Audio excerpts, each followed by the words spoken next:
Open cheek. Hi. Oh no. ഡാഡിക്കില്ലല്ലോ Paru. അയ്യോ നോക്ക്. ഡാഡിക്കില്ല നോക്ക്. മമ്മിക്കുണ്ട്. പാറുവിനുണ്ട്. പാറുവിന് കുക്കിയുണ്ട്. മമ്മിക്കുണ്ട്. ഡാഡക്കില്ല.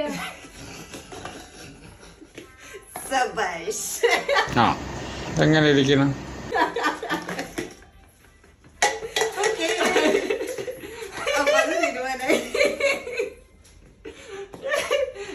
നിങ്ങളുടെ കാര്യം ചെയ്യാൻ. അതിനർത്ഥം നിങ്ങളുടെ ഹീറോ തോറ്റെന്നാണോ? ഇപ്പൊ നിങ്ങളുടെ ഹീറോ എന്ത് ചെയ്യുന്നു? Will he give up? മമ്മിക്കൊരു കുക്കി തരുമോ? ഡാഡിക്ക് തരുമോ? Thank you. ಮಗಳನ ಬಂದ